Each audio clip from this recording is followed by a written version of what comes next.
Mapagpalang araw po sa ating lahat. Ako nga po pala si Angela Jan Agner at welcome po sa aking 365 Daily Devotion ni Pastor Russell Ocampo, Seminary Edition. At ngayong araw po ay August 12, 2025 at ang topic po natin ngayong araw ay Prophecy of Jesus.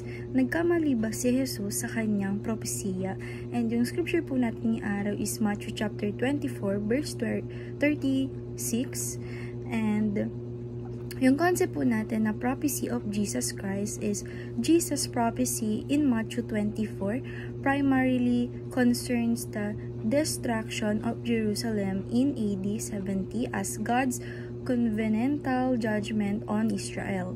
The Great Tribulation and this generation refers to first century events, not the end of the world, while most of the Olivet discourse was fulfilled, then some elements like the final return of Christ and bodily resurrection remain future. And sabi po dito sa ating scripture na Matthew chapter 23 verse 36 na truly I tell you, all this will come on this generation. Sa Tagalog po, Matthew chapter 21 verse 36. Sa katotohanang sinasabi ko sa inyo, ang lahat ng mga bagay na ito ay darating sa lahing ito.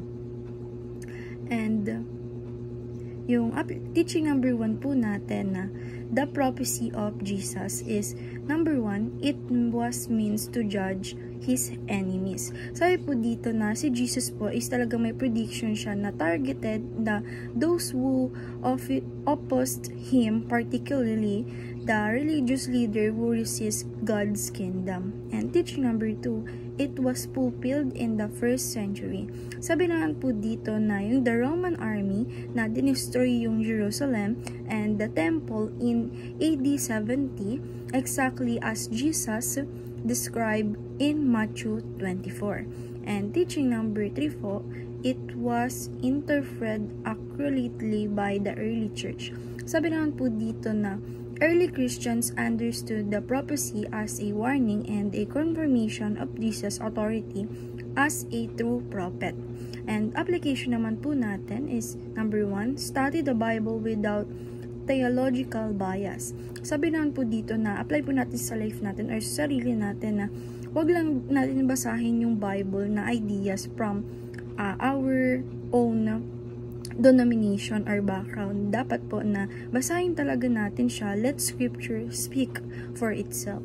And application number 2, know that the Bible does not teach pessimism.